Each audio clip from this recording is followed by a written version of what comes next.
melarikan diri.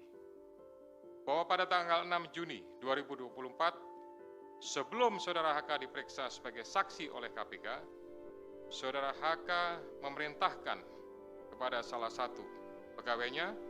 untuk menenggelamkan HP yang dalam penguasaan pegawai tersebut agar tidak ditemukan oleh KPK.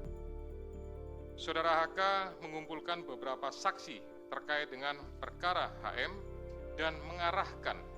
memberikan doktrin, memberikan penekanan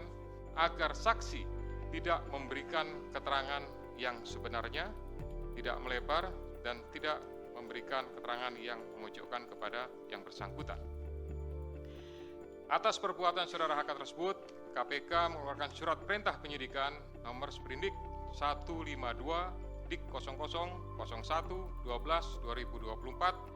tanggal 23 Desember 2024 dengan uraian penyidikan perkara dugaan tindak pidana korupsi yang dilakukan oleh tersangka HK dan kawan-kawan, yaitu dengan sengaja mencegah, merintangi, atau menggagalkan secara langsung atau tidak langsung penyidikan perkara dugaan tindak pidana korupsi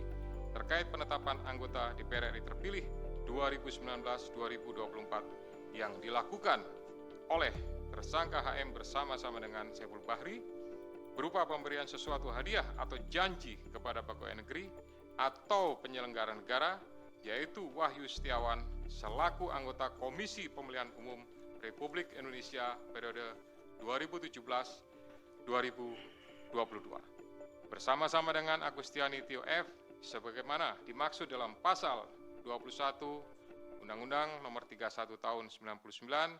tentang pemberantasan tindak pidana korupsi sebagaimana telah diubah dengan Undang-Undang Nomor 20 Tahun 2001 tentang perubahan atas Undang-Undang Nomor 31 Tahun 1999 tentang pemberantasan tindak pidana korupsi Junto Pasal 55 ayat 1 ke 1 KUH Pidana. Demikian rekan-rekan media semua yang dapat kami jelaskan pada sore hari ini. Saya didampingi dengan Direktur Penyidikan Pak